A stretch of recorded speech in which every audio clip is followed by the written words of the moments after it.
Fala pessoal, tudo bem por aí? Tá começando mais um episódio do podcast quinzenal Produto pelo Mundo.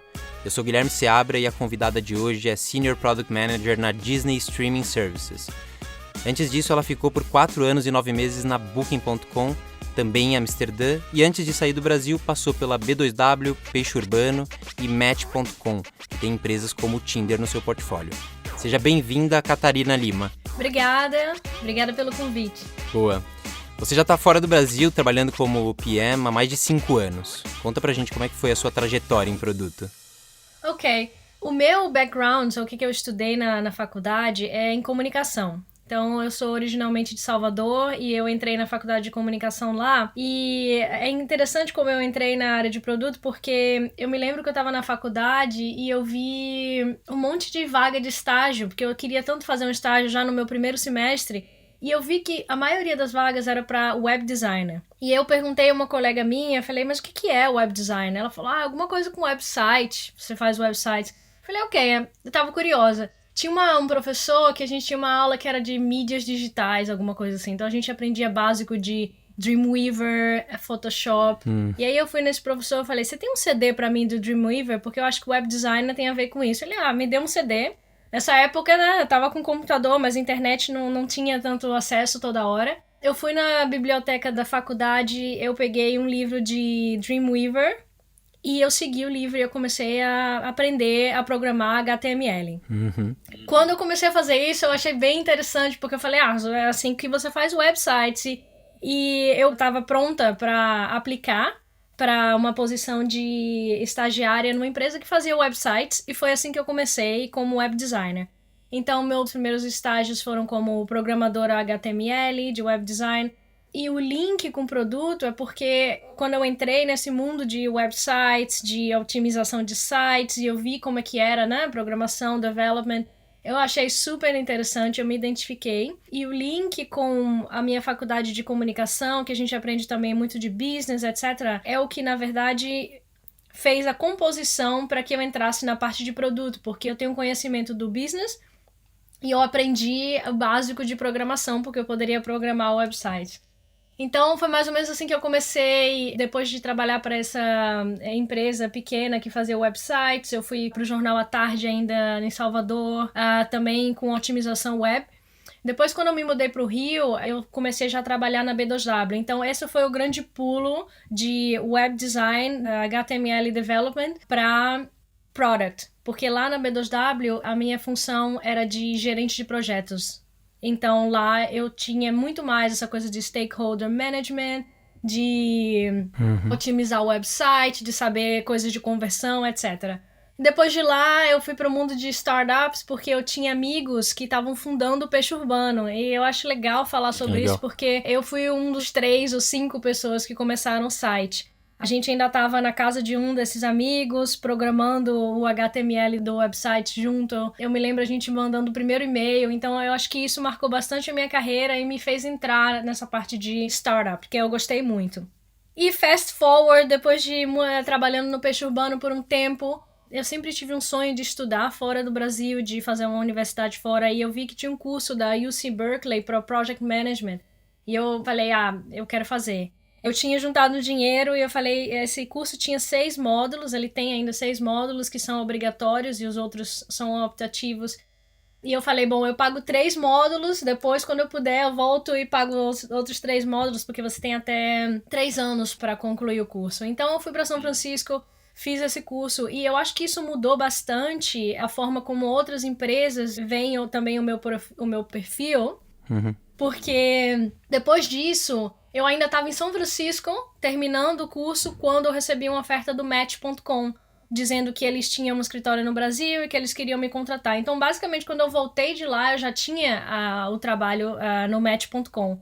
Eu acho que quando você tem a oportunidade de ir estudar, fazer um curso fora, eu acho que isso abre bastante caminhos para você. E, claro, uma coisa vai juntando a outra, etc.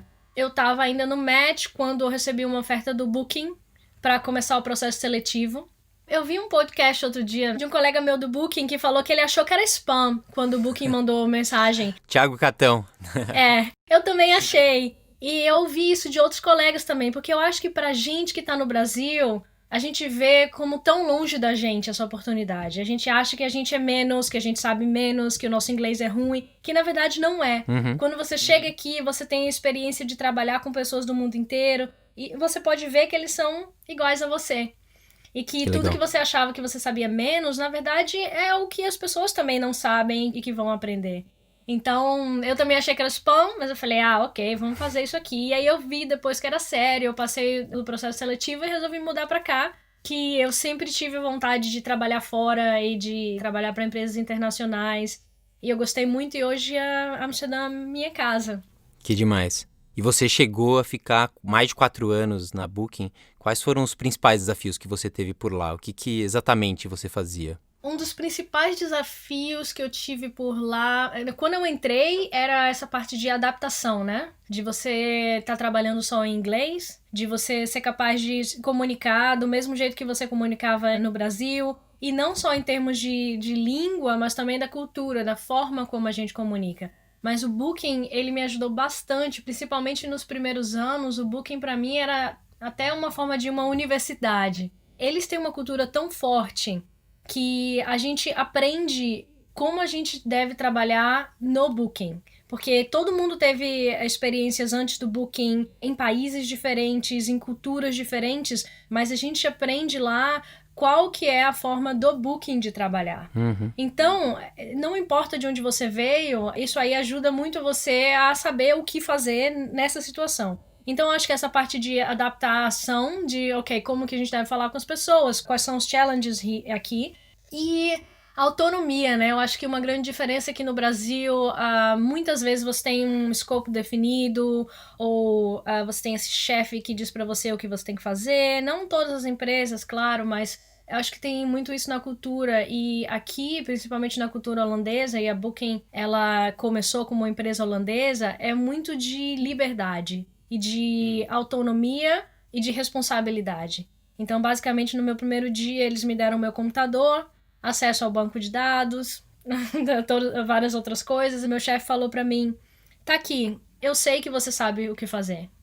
E eu tava freaking out, porque eu falei, não, eu não sei o que fazer, sabe? Você começa a sentir aquele imposter syndrome, né? A síndrome do impostor, que você acha, será que eu sei mesmo? E assim, eles me trouxeram até aqui, eles fizeram tudo isso pra mim, e daqui a pouco eles vão descobrir que, na verdade, eu não sei o que eu tô fazendo. Que, na verdade, você acha que você sabe menos do que eles sabem que você sabe. Eles sabem mais do que você. Eu acho que é uma parte de confiar no seu talento e no que você aprendeu em torno dos anos. Eu acho que esse é o maior challenge para os primeiros meses, digamos assim. Legal. E pensando nos times que você acabou, ao longo desses mais de 4 anos, conduzindo, você teve algumas experiências, né? Quais foram essas experiências? Você teve mudanças ao longo desse tempo? Sim, com certeza. Quando eu entrei, eu tava mais na parte de, eu diria, localization. Eu fui a gerente de produto para esse time, que a ideia era como que a gente pode otimizar o site do Booking.com para ele parecer cada vez mais local nos mercados que a gente não tem um escritório físico, né? Então, por exemplo, o Brasil, a gente estava focando muito em México também, e até nos Estados Unidos, que o Booking não é tão forte. O Expedia é muito maior lá. Então, o desafio era quais são as coisas que a gente tem que mudar no website para que mais pessoas confiem na gente. Então, a métrica, né, de conversão era assim, se as pessoas elas estão fazendo mais bookings com a gente é porque elas confiam na gente. E aí tinha muita coisa que a gente usava de, claro, A/B test, um monte de A/B test, muita coisa de psicologia, como as pessoas desse país, né? O que significa confiança para pessoas de um país específico, que pode ser diferente de outro país. Então, eu estava muito nessa parte de otimização. Eu acho que a maioria dos gerentes de produto no Booking, eles trabalham com otimização. Então, eu fiquei trabalhando com isso por muitos anos lá.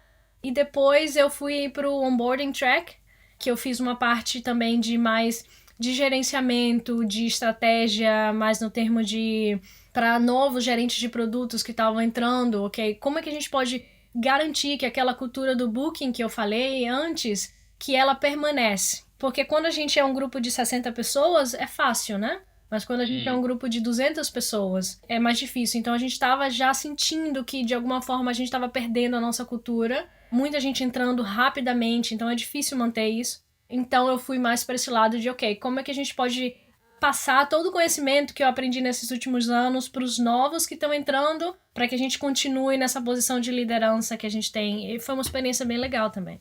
E o último time que você passou pela Booking foi já na última etapa do funil, certo? Sim, exatamente. Fiquei muito pouco nesse time, porque foi logo antes de eu mudar para Disney. E é uma parte muito interessante, porque quando eu estava falando de otimização, você então pensa na parte da high upper funnel, né? Como é que a gente pode trazer mais pessoas, converter, e eu falei de psicologia, etc. Então você chega no final do funnel e tem uma challenge muito grande lá, que é o seguinte: como que você pode ser o mais claro possível com as pessoas que estão ali, de uma forma que eles não vão sair?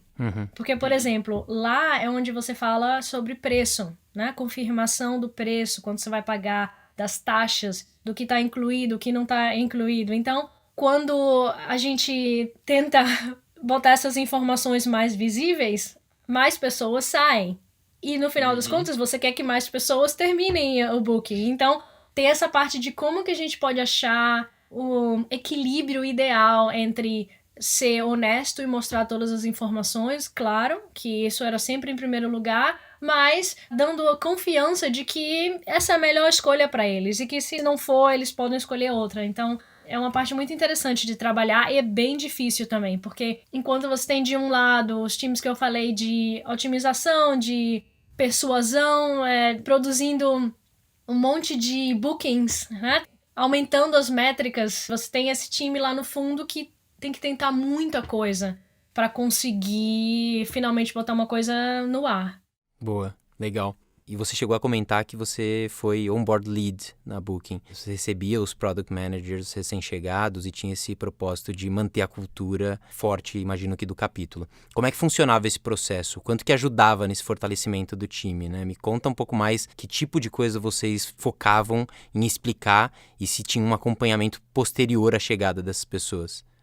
Sim, ajuda bastante no sentido de... Lembra quando eu falei que quando eu entrei, eu recebi meu computador, eu sentei lá e eles falaram, eu sei o que você está fazendo, e você, né, esse sentimento que você tem de eu sei mesmo e tal, isso é uma coisa que na verdade não deveria acontecer. Então, o onboarding track, ele surgiu justamente porque a gente estava contratando muitas pessoas rapidamente e a gente precisava criar esse ambiente de segurança para dizer para essas pessoas, muitas delas estavam vindo de todos os lugares do mundo, porque o Booking estava contratando muito estrangeiro na Holanda. Então a gente precisava criar esse lugar de que as pessoas pudessem se sentir que elas têm suporte, né? Elas não estão num nível totalmente diferente do que as outras pessoas, que elas foram contratadas porque a empresa sabe com certeza que elas podem fazer um trabalho bom. Então, como é que isso funciona? É que um exemplo bom é que, por exemplo, quando você entra num time, você é novo e todo mundo já tá nesse time, a gente diz que essas pessoas estão em diferentes níveis, né? Porque quem tá no time já tem uma relação com os outros colegas, já tá confortável na posição, já sabe exatamente o que fazer, e você chega novo, você tá deslocado. Então, o que o Onboarding Track faz, ele bota você junto a um grupo de pessoas que está no mesmo nível de você. No caso de ter acabado de se mudar para a Holanda. Então, eles têm as mesmas dificuldades de, por exemplo, achar apartamento, de não entender a língua holandesa, ou de entender como que funcionam os sistemas do Booking, etc. Então, tem dois lados que um complementa o outro, que é o lado pessoal de, quais são os bairros que você tem visto apartamento? E eles trocam essa informação. E a outra parte de sistemas da empresa, como funciona, que ao invés de ter pessoas diferentes em departamentos diferentes ensinando essas pessoas, você tem os onboard leads passando essa informação, que aí ela fica consistente, e você tem os colegas que acabaram de entrar, que estão no mesmo nível, ajudando os outros. Então, cria um ambiente bem legal, de forma que no final das contas, a gente tinha até problema de alocar. Alocar é colocar as pessoas que já estão prontas, né? Que já fizeram onboarding, colocar nos times. Às vezes tinha problema porque eles falavam, não, eu não quero ir, eu quero ficar aqui. Porque eles criavam essa relação com os outros. Então, eu acho que era uma oportunidade bem legal de garantir que a cultura da empresa está sendo passada e também ajudar as pessoas que estão entrando. Legal. E Product Management tem múltiplas interpretações. felizmente ou infelizmente, cada empresa tem uma visão do que significa fazer gestão de produto. Em alguns lugares condicionam muito esse papel, apesar de terem mudado o nome para Product Manager, ainda a papéis de PO, né? Uma visão às vezes muito ainda projetizada. Como é que vocês garantiam que na chegada dessas pessoas elas entendessem o que significa ser um Product Manager na Booking? Vocês tinham artefatos que ajudavam a fortalecer o capítulo de produto logo na entrada? Sim, eu acho que uma das coisas é que a gente mostrava que cada Product Manager no time, eles têm autonomia e eles são responsáveis por uma parte específica do site. Então, eles são responsáveis por definir a estratégia dessa parte do produto. E essa que é a diferença né, a maior diferença que eu entendo hoje do Product Manager e do Product Owner é que quando você define a estratégia do produto, você é responsável, por exemplo, de otimização do upper funnel, digamos, se você for bem high level. E aí ele vai entender, ok, quais são as coisas que eu preciso fazer, ou quais são as coisas que eu preciso entender, onde que estão meus usuários, para que eu consiga entender meu produto e para que eu consiga melhorar esse produto para esses usuários. Eu acho que essa é a maior diferença. E aí você vai desse high level de, ok, o que eu preciso entender, o que está faltando, qual é o problema, para vamos criar histórias, vamos definir o backlog, trabalhando com os developers, implementando o A/B test. Então, a gente mostrava para eles, a gente chama de end-to-end, né? Do começo ao fim. Só como que você faz produto do começo ao fim, acompanhar, e depois tem todas as metodologias também de Agile, e aí tinha o post-mortem, todas essas coisas que o PM no Booking também faz. Algumas empresas têm o Product Owner e o Product Manager, e aí eles dividem as funções, né? No Booking não é assim, o Product Manager ele faz tudo isso. Que legal. Algumas empresas acabam quebrando a função do PM. Na Booking.com, como é que funcionava? Quem que era efetivamente líder daquele time e responsável pelo resultado do negócio, responsável por ser representante de negócios? No Booking era o PM. Uma das coisas que você é avaliado como um PM no Booking é o que eles chamam de seu conhecimento do business, né? Eu não quero falar em inglês, eu tô tentando traduzir, mas é commercial awareness. Então, você não só precisa ter comunicação muito boa, porque você tem que falar com todos os stakeholders, você não só tem que ter o conhecimento técnico, porque você vai ter que lidar com a parte de desenvolvimento, a parte de dados, de fazer A/B testing, mas você também tem que ter o conhecimento do business. E você tem que saber cada coisa que você está fazendo, como que isso vai afetar o business. Porque, na verdade, você é o representante do business dentro da equipe de desenvolvimento. Então, você olha por esse lado de high level, de entender, ok, onde que a gente está como business, o que é que a gente quer, onde é que a gente quer chegar e quais são os problemas que a gente tem que resolver. E muitas vezes isso é ligado ao usuário, né? Você vai quebrar isso e transformar em problemas para o usuário, que aí você vai quebrar e dizer, ok, o que eu posso mudar no meu site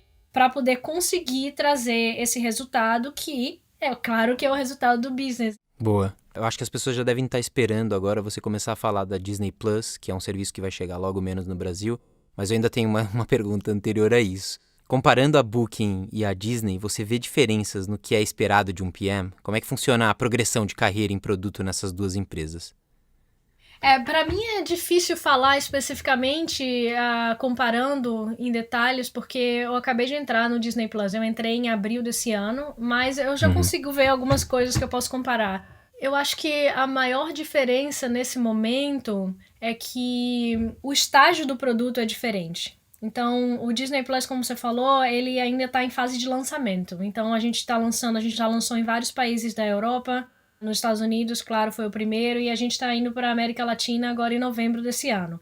Então, o que acontece é que tem muitas coisas que a gente tem que fazer. É como se fosse uma checklist, uma lista de coisas que a gente precisa fazer para que esse produto possa chegar nesses países. Então, nessa situação, é muito diferente do que eu acabei de falar sobre o Booking, por exemplo, que você tem uma parte do funil ou um grupo específico de usuários e você vai pensar você mesmo, ok, mas eles têm algum problema? Se eles têm algum problema, qual é o problema? E quais são as coisas que eu tenho que mudar para resolver esse problema? No Disney, na fase que a gente está agora, é o que eu ia chamar de execução. A gente tem que chegar lá, a gente tem que entender o que a gente precisa para chegar lá. E aí tem uma parte de coordenação enorme com a empresa, porque O Disney Plus é uma empresa de tecnologia, né? A gente chama de Disney Streaming Services, mas ela é parte da Disney Parks, né? A Disney que todo mundo conhece. E essa Disney que todo mundo conhece, ela é uma empresa muito antiga, né? Com pessoas que trabalham lá há 10 anos, 20 anos. E todo mundo tá envolvido no lançamento do Disney Plus, porque é a nova coisa que o Disney tá lançando. Então, imagine toda a equipe de jurídica, toda a equipe de produção, de mídia, que nem tem muito conhecimento da parte de tecnologia, mas que na verdade são muito importantes porque você precisa trazer os filmes para a plataforma. E aí eles têm que saber, ok, a gente tem direito de exibir esse filme lá, né? Então você termina sendo envolvido em uma dessas discussões que você não pode contribuir muito, porque você não sabe muito dessa parte de mídia, mas que é importante para que a gente entenda, ok, a gente vai ter quantos títulos disponíveis no Brasil e essa coisa. Só essa acho que é a maior diferença do trabalho nesse momento. Entendi. E durante a quarentena, você acabou fazendo essa transição da Booking para Disney. E justamente para participar da criação de um produto que é bem aguardado, não só aqui no Brasil, que é o Disney Plus. Eu vi esses dias, inclusive, que anunciaram que vão lançar, não só no Brasil, mas em alguns países aqui da América Latina, para o dia 17 de novembro. Conta pra gente o que te motivou a fazer essa mudança depois desse tempo todo na Booking e que diferenciais a gente pode esperar desse produto que já nasce com vários players muito fortes em streaming. Eu acho que depois de um tempo você aprende bastante da empresa, então eu tinha aprendido bastante sobre o Booking, qual que é o produto, o que a gente faz, eu já tinha feito bastante otimização, A/B testing. Então eu estava pronta para fazer alguma coisa diferente. Eu nem estava procurando ativamente, mas o pessoal do Disney Plus, eles vieram falar comigo e eles descreveram exatamente o que você falou aqui. A gente está lançando um produto novo que vem com a marca Disney e a gente quer trazer para todos esses países e você vai ser uma dessas pessoas que vão ter a oportunidade de começar isso. Então é quase irrecusável quando você pensa que o desafio é tão grande. Pense que o Netflix está no mercado há muitos anos. Sim. E algumas pessoas poderiam até pensar, mas por que agora Disney, né? Então, esse desafio de entrar no mercado dessa forma e com essa marca do lado. Eu acho que eu tive sorte de que eles chegaram até mim e que depois eu pude passar pelo processo seletivo e ser aceita. Então, pra mim, é a coisa, vamos tentar. Quem sabe se a gente espera que a gente vai ganhar um lugar bem legal no mercado, mas só de tentar, só de estar nesse projeto, eu acho que é uma coisa que chamou bastante a minha atenção. E os desafios, como eu falei, né, os players, se você pensar Globoplay, falando de Brasil, e Netflix, eles já são super estabelecidos no Brasil, mas o que os outros players não têm, que a Disney tem, é a Disney. Então, os filmes que a Disney tem, o conteúdo que a Disney tem, nenhuma outra empresa tem. Sim. A capacidade que a Disney tem de trazer essas coisas, eles nem lançam o filme, as pessoas já estão esperando para que ele seja lançado. As músicas têm milhões de visualizações no YouTube. Então, eu acho que o grande diferencial, ainda que o produto esteja começando, no termos de, se eu fizer uma comparação hoje com todas as funcionalidades que o Netflix tem e as funcionalidades que o Disney tem hoje, o Netflix tem muito mais funcionalidades porque eles estão muito mais tempo trabalhando nisso. Mas o conteúdo que a Disney tem, os outros competidores, eles não têm. Legal. E você começou a olhar então para essa chegada do produto aqui na América Latina. Conta alguns exemplos de coisas que são bem específicas aqui dessa região e que vocês tiveram que fazer uma adaptação, que não precisaram colocar no produto quando foi lançado nem na Europa ou nos Estados Unidos. Tem muitas coisas bem interessantes sobre isso, e eu acho que isso é uma das razões da qual eu decidi, essa é uma boa oportunidade para mim, é que eu trabalhei muito tempo com produtos que eles eram só online, só a internet. E a grande diferença de internet para mídia, né, porque esse produto é um produto de mídia, é que não tem muita regulamentação hoje em dia para a internet, né? Tá começando porque é uma coisa nova. Do outro lado, tem um monte de regulamentação para TV. E a maioria dos governos, da maioria dos países, na verdade, eles controlam a distribuição de mídia nesses países.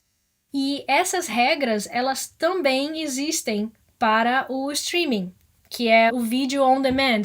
Então, isso é um novo mundo para mim e para todo mundo que tá vindo de internet para entrar na área de mídia. E é por isso que eu falei que a equipe de mídia é tão importante, porque essas coisas a gente não sabe. Por exemplo, no Brasil, todos os filmes eles têm que ter a classificação indicativa, né? É indicado para pessoas de 16 anos ou 14 anos. Isso é um requerimento que é obrigatório que a gente tenha para que a gente possa trazer o produto para o Brasil. Se o filme ele não for classificado, ele não pode ser exibido.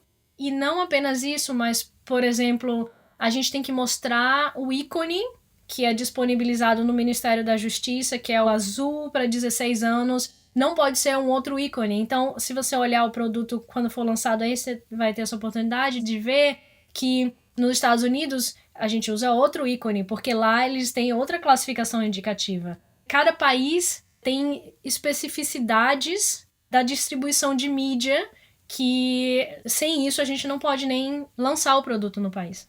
Legal. Se eu não me engano, isso aconteceu também na indústria de jogos. A App Store, quando lançou toda a parte de jogos, ela teve que tirar essa categoria de games aqui para iPhone, porque precisava de uma classificação, teve uma discussão enorme, enfim. É importante ter times que olham para especificidades, né, de países e tudo mais. E falando sobre isso, quando você entrou na Disney, você começou justamente num time de International Product. Conta como é que vocês organizam os times e quais são os objetivos desses times. O time de produto, ele é organizado como internacional. A gente tem o commerce, que eu diria que é o e-commerce, né? E eles têm o brand, product team. Então, basicamente, a Disney Plus, ela não quer criar um produto que é muito segmentado, porque a gente acredita que a experiência do usuário ela tem que ser única quando ela está assistindo um vídeo e esse produto ele é único da forma que ele é, mas ele atende todo mundo. Mas claro que tem coisas que precisam ser otimizadas para diferentes países do mundo, porque pessoas entendem coisas de maneiras diferentes, né? Então, o time de brand é o time que faz o produto, a parte maior do produto, como ele é, né? Todas as funcionalidades, como que você vai clicar play, ou o que a gente vai exibir na homepage, todas essas coisas vêm do brand. E aí você tem o international, que eu falei que esse é o time que vai entender, ok, quais são as coisas que a gente precisa mudar para que a gente possa trazer esse produto para o Brasil, o que eu comentei antes da parte de classificação indicativa, por exemplo. E tem o commerce, que é a parte de monetização, né? Promoção, ou vamos fazer pacotes, talvez parcerias, essas coisas. Então, é assim que eles dividem. Eu entrei no grupo International por causa da minha experiência trabalhando com localization no Booking e também no Match. Então, por isso que eu sei essa parte de classificação indicativa, que é uma parte que eu ainda estou trabalhando, mas recentemente eu mudei para a parte do brand, porque muitas dessas coisas, elas terminam contribuindo para o produto geral. Então, digamos, se a gente acha que tem uma coisa específica que a gente precisa fazer para o Brasil, a gente pensa, ok, talvez isso não é alguma coisa que a gente precisa para todos os países, por exemplo. Então, um exemplo disso é controles parentais. Controles parentais é uma determinação também do Ministério da Justiça do Brasil, que você precisa ter controles parentais para que os pais possam selecionar o tipo de conteúdo que os filhos podem ver. Quando essa recomendação chegou, a gente pensou, ok, mas talvez todo mundo de todos os países precisam de controles parentais. Isso a gente já sabia. Mas como que a gente vai construir controles parentais? Eu acho que às vezes a recomendação de um país termina determinando como que o produto no todo pode oferecer esse tipo de serviço. Então, esse é um exemplo do que eu estava trabalhando na equipe de produto internacional e que eu trouxe para a parte do brand de produto, porque na verdade vai virar uma funcionalidade para o site inteiro. Legal. Quais ferramentas, artefatos e habilidades vêm sendo imprescindíveis para você durante a jornada em produto? Eu acho que a parte de comunicação é bem importante. Quando eu falo comunicação, eu não quero falar só comunicação no sentido da palavra, mas tiveram alguns treinamentos que eu fiz no Booking que me ajudaram e me ajudam muito, não só como pessoa, mas também no meu trabalho no dia a dia. Então, alguns treinamentos do tipo arte de comunicar, né? A arte de convencer os outros, de como ouvir. Acho que se eu puder falar um skill que é o mais importante para, não só como pessoa, mas para um PM, é ouvir, mas quando eu falo ouvir, é ativamente ouvir, né? Sim. Porque até para você entrar numa discussão de produto, de a gente deve fazer isso ou aquilo, e por que a gente deve fazer isso ou aquilo, você precisa ouvir para entender o que você quer dizer com isso, e você tem que ser curioso sobre as coisas. Então, eu acho que esses são soft skills, que ajuda bastante. E em termos de ferramentas, eu acho que ou processos, você tem que adaptar os processos para o que você quer nesse momento. Ou você pode trabalhar com empresas diferentes que usam ferramentas diferentes, mas no final eles são só as ferramentas. O que importa mesmo é como que você usa essas ferramentas, né? O conhecimento que você tem antes disso para poder aplicar a essas ferramentas. Claro que metodologias ágeis ajuda bastante, né? Uhum. Ao invés de querer fazer a coisa mais perfeita, você faz a coisa funcional e que tem qualidade, porque qualidade é importante, porque senão você fala, é só um MVP, mas tá quebrado, não vai funcionar o MVP, né? Então, metodologias ágeis funcionam muito nesse sentido de aprender e também ser humilde de entender, olha, eu fiz isso errado, ou isso não deu certo, vamos fazer de novo. Então, metodologias ágeis, claro, ajuda muito. Uma das coisas que eu me lembro agora também é OKRs, né? Empresas que trabalham com objetivos e key results. É interessante para você olhar para trás e falar, você tem um guideline, né? O que você quer fazer, como que você vai chegar lá, e olhar para trás e otimizar isso. Eu acho que são algumas coisas que eu posso lembrar agora que ajudam bastante. Legal. Catarina, para finalizar, a gente sempre pede alguma indicação de livro que o nosso convidado tenha gostado recentemente. Você tem alguma indicação pra gente? Tenho. O último livro que eu li, ele chama em português Armas, Germes e Aço, Os Destinos das Sociedades Humanas. Ele é um livro bastante interessante, ele já é um livro antigo, mas tem versões novas dele. Eu não tinha lido ainda, mas o que eu gostei desse livro é que ele explica a história da humanidade, claro, de uma forma bem curta, né? E ele tenta desestigmatizar o que algumas pessoas pensam que algumas sociedades, elas são mais evoluídas do que outras por motivos de DNA ou genética ou coisas assim. Então, basicamente, ele tenta responder a pergunta de por que os países europeus eles colonizaram tantos países e não os outros países colonizaram a Europa, porque no sentido de humano, né, de se você pensar biológico, todo mundo é igual. A gente tem o mesmo cérebro, a gente tem a capacidade de entender as coisas da mesma forma, não importa a sua cor ou de onde você vem. Então, se isso é verdade, por que esses países europeus colonizaram tantos outros países e não o contrário? Então, na verdade, ele prova que não tem nada a ver com a genética, mas tem a ver com as condições climáticas e as oportunidades que você teve na vida. E isso ele vai lá nos dinossauros e antes da criação do planeta para mostrar com dados científicos e de estudo que isso é verdade. Eu acho que é um livro que todo mundo deve ler para entender e desmistificar várias coisas que a gente vê ou que a gente aprende. Eu acho que é um livro... Se você puder ler um livro na sua vida de história, eu acho que esse é o livro que você deveria ler. Legal, muito bom. Obrigado, Catarina. Foi um prazer falar contigo. Obrigada, Guilherme. Adorei estar aqui com você e vou continuar acompanhando o podcast. Legal, obrigado. Esse já é o terceiro episódio em que a gente fala um pouco sobre a Booking, então se você não ouviu, fica o convite para o episódio 3 com o Thiago Catão e também para o episódio 8 com o Rodrigo Paiva. A gente vai ficando por aqui com mais um episódio de Produto pelo Mundo. Esse podcast foi uma produção da Mnemônica, com edição de Pedro Moleiro. Eu sou o Guilherme Seabra e a gente se encontra no próximo episódio. Até!